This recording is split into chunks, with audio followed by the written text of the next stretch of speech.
Yo guys, what is up? It's your boy Snoop. First of all, a disclaimer. The content of this video is going to be a bit different. First, I want to show you some stuff in the store that I haven't bought yet, but I'm thinking of buying, but I want to move on to a different topic, and that's the world population and a prediction that I have. So if you're interested in that, please stick around. I'll try to be brief. I do want to extend the content of this channel to areas that I have interest in outside of the game, and I'll categorize that content differently should I continue, but certainly please leave your comments and thoughts on the content of this video, and if you think I should continue or if I should just focus on the cosmetics, which is limited by how much money I have, by the way, so I can only focus on the cosmetics until I go broke. But first, let's take a look at the store. Now, I have a live stream that my most recent live stream where I beat Lilith. It's the Lilith Boop stream where I finally beat her, but I'm talking about the father's these like father set, the father's judgment sets. I'm thinking about getting 3 of these pieces, but I do have some thoughts about it. So I like the father's sanctimony set the most. It's just cool looking. Like these pauldrons call out to me, and that's my criteria. When I look at a set and I find something that calls out to me, that's going to probably be a buy. And I'm loving the purity seals. It looks like Warhammer 40K and kind of like this desecrated once sanctimonious set here in person in it. So like this is just a fall from grace kind of thing going on here with rot and corruption, replacing what was once holy. And the vibe is very cool. So look at that. But I don't play Druid. This would actually sell me to play Druid because I bought the set and I want to, use it. I don't want it just sitting in the wardrobe. But this is my favorite of this set right here, of all of these sets. My second favorite, believe it or not, is I believe this is the Sorcerer set. Yeah, I like this one better than the Necromancer because of the helm. I love that helm. How cool is that? Got the crown of swords and like these coverings on the eye. What are these, roses? What kind of pattern is this? I really don't know. And the skull on the top. I'm really liking this. But having said that, let's take a look at the Necromancer. Is this one? Yeah. Check that out. That back piece is sweet. So if I'm going to be spending money, I don't see how I could resist this. The helmet I'm not a fan of. But that's pretty cool. And coming dead last, or maybe in a dead heat, with the Necromancer set, is the Barbarian set. I kind of like this, especially the purity. There we go again with the purity seals and the insignias. But I don't like this. The casket on the back, this doesn't do it for me. It doesn't say Barbarian to me. They could have, this is more befitting a Necromancer. But I'm glad they didn't put on a Necromancer because the shield that Necromancer has now is pretty cool. So yeah, I'm debating buying all of these sets. I want to just buy 3, for today, and then pick up the 4th one later, maybe a month and a half. I don't know how long these are going to be on in the store before they get rotated out. Okay, so now that's what I'm thinking about. Let's move on to, so this ends the game portion. Now I want to talk to you about the world population and where we're going. This has been a popular topic as of late. My conclusion to front load this part is I think that the governments of the world are going to have to take on human reproduction as a government service, just like welfare or the DMV or whatever other government service you want to speak of. It's going to have to roll the creation of new human beings as a government service because people are just not doing it anymore, and it's going to become a problem, not within our lifetimes, but if the projections are right, within the next, say, 70, 80 years, we're going to see kind of a turn in the human population. I mean, anything can happen in that time. These are just projections. I mean, an asteroid can come take us out, or we can have like COVID-24, and that could take us out. But now let's see. I'm going to show you some data.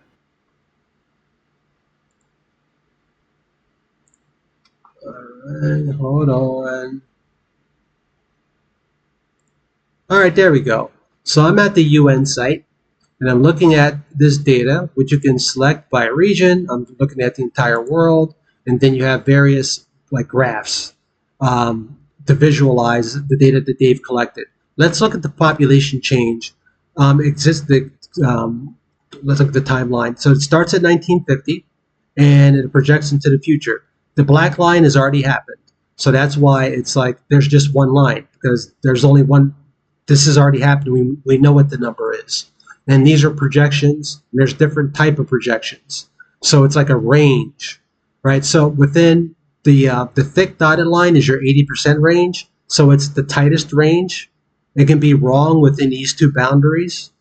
Your 95% range, calculated on different criteria, are more generous.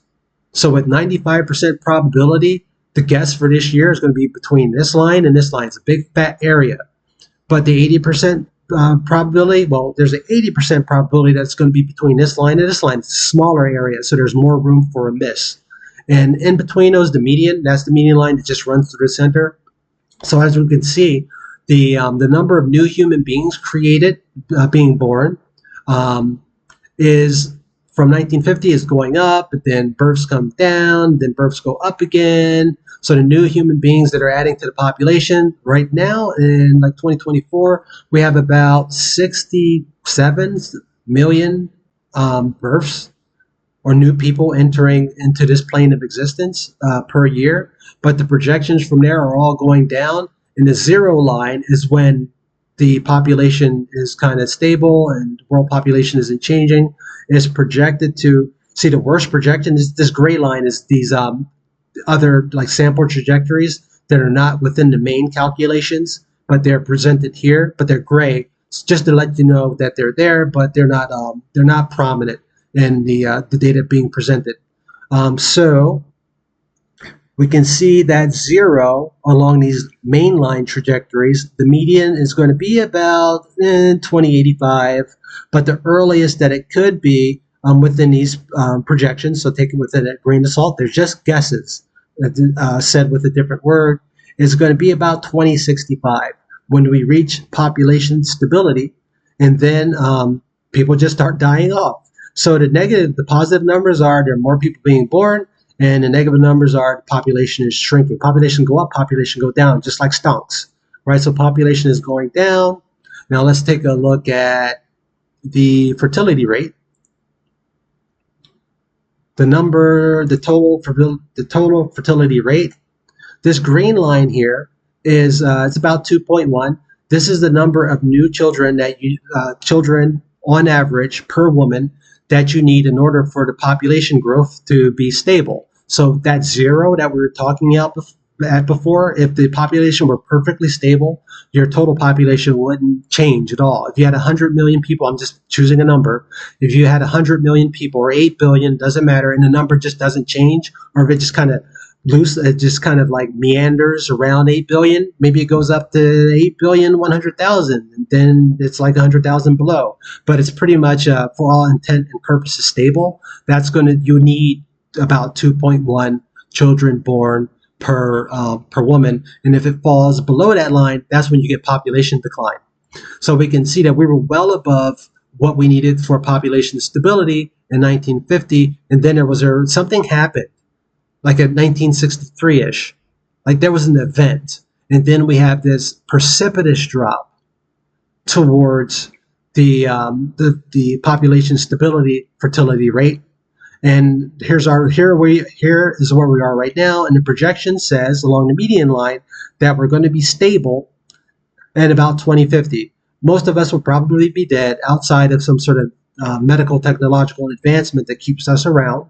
But from there, less and less women are going to be having any children at all, and the population is going to start to decline terminally towards zero. I don't think it'll reach zero. I think it will like get close to some number, whatever that number is, and then it will like stable. It will like kind of taper off, kind of not reach it.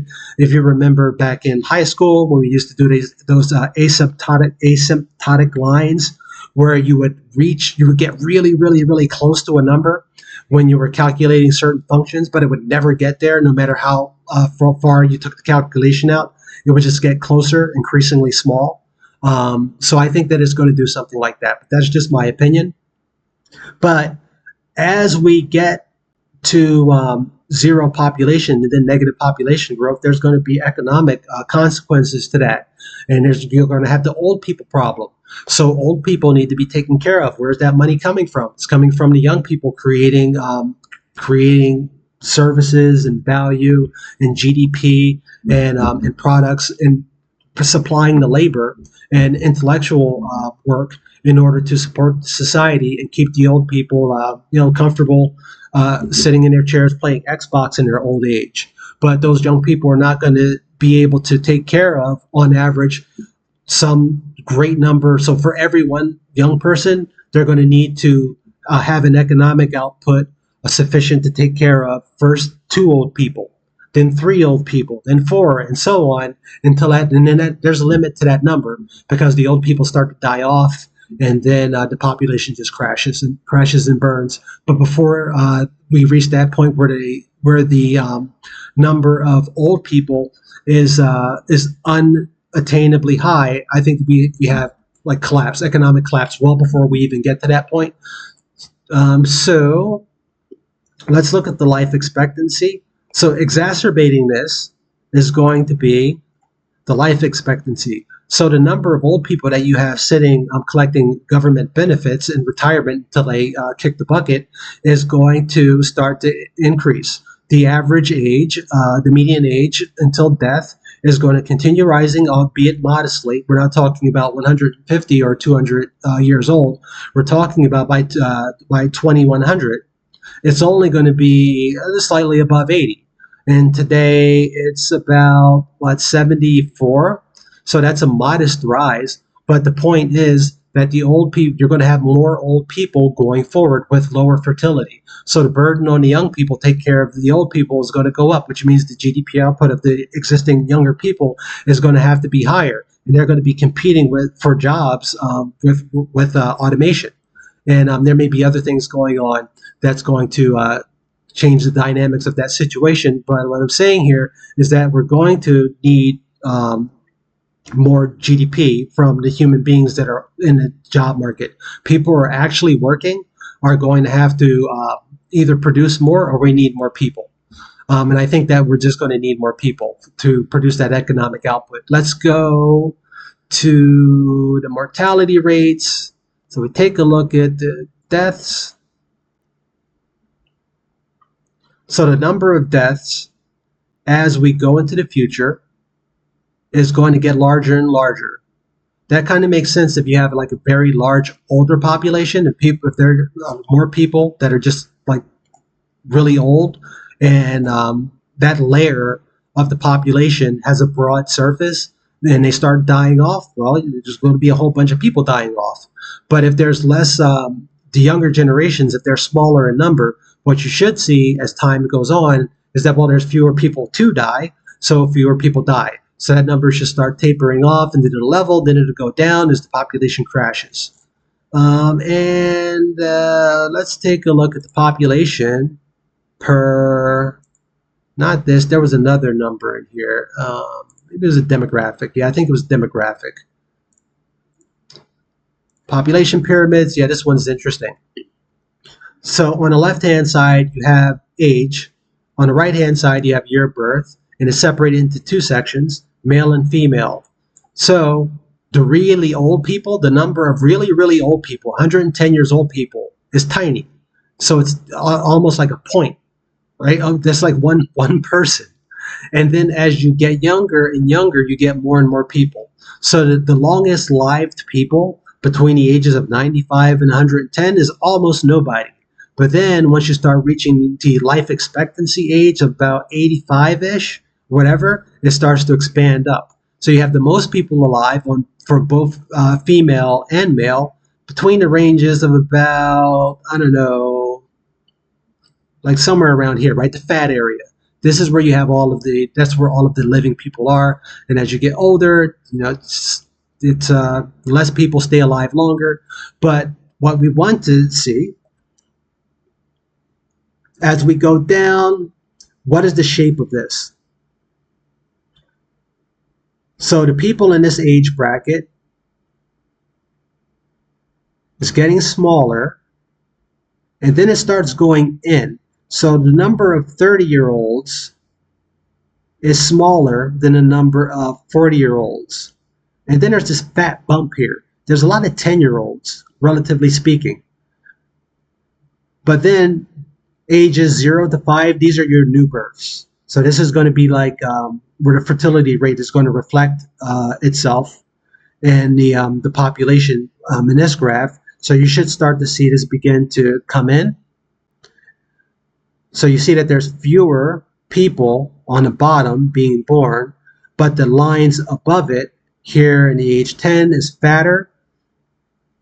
The number of people in their middle ages is fatter. It's modest if you just draw a line straight up from the 35 or 34-ish down to the bottom. It actually looks like there's more people. No, let's do it again. I wish I had a tool to do this. Yeah, it looks like there may be more people on layer 0 than there are on layer 34. But we should start to see this become a V. So it's a V at the top, but we're going to start to see a V at the bottom as there are less and less births. But it's not clear. Oh, we can project it. Let's do this.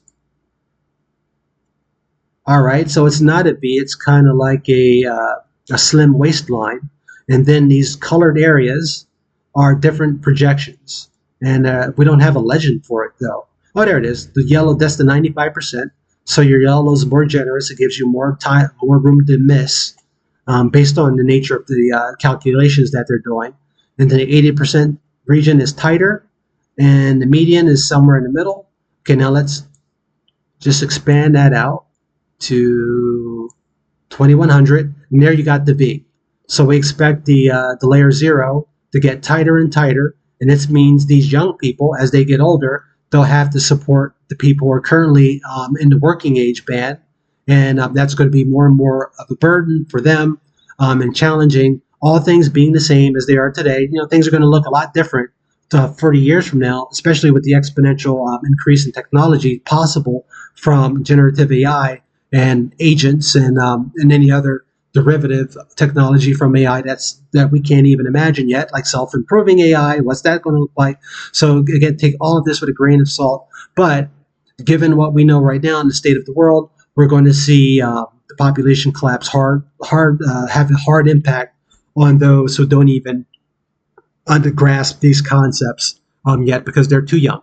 So my prediction is that at some point, maybe even now, there's going to be discussions at the federal level, at the world level, and to some degree local levels on increasing the human population. We already see programs in South Korea and China, notably, and Japan, encouraging and borderline in China threatening their women to create to have families, be good citizens, and create new human beings. But I don't think it's going to work, because unless you're going to put people literally on baby farms and force them to procreate, if they don't want to do it, they're not going to do it. And who could afford? And with the current economic situation in many countries, who's going to be able to afford raising 4 or 5 children? You'll be struggling just hitting that 2.1 in today's economic climate. I mean, that's a challenge, let alone 4 or 5 kids. So I don't think that's going to happen. What I think is going to happen, as I said before, is that the government as a service, because the government's going to be the only entity that has enough vested interest and money and kind of, I don't know, incentive to make sure that the human population doesn't collapse, because the government needs its taxes and it needs its power, and if there's no human beings, you don't have either one of those. So what does that look like for us? I don't think it looks like anything, because most of us are going to be dead unless there are significant advances in medical technology that's going to keep us around. But if we had that kind of technology, we're probably going to be in the stars. I'll be living on Mars. So what's going on down here won't concern me that much, except for as the entertainment, as I watch television to see what's going on back at the but back at home. So I want to know what you guys think about this. And do you think that I'm right? Do you think I'm wildly off? Am I making a mountain out of a molehill? Or do you think that governments are going to need to take over the function of human population, perhaps even outsourcing that function to biotech companies? So the governments can either institutionalize the creation of new human beings and own those facilities and run those facilities themselves. I'm talking about incubation and gestation and facilities, and also like state schools to raise them once they're born, or they can outsource them to for-profit biotech companies that will already have that kind of infrastructure and take on all of the costs and risks and just take direction from the government while receiving their money. That's all, or it can be a combination of those two. But yeah, what do you guys think? I don't think that the future looks too bright because of what's happening in the culture.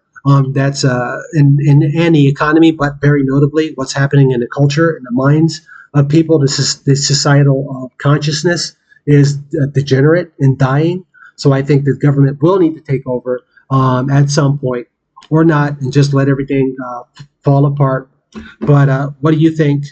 Yeah, so that's my first non-game topic that I wanted to talk about. Hope it was interesting and lead you to some further research on your own. And you can come up with some counterpoints to criticize me and tell me that no, you're totally wrong, or if you agree, but you have a different take on it, I would like to hear that too.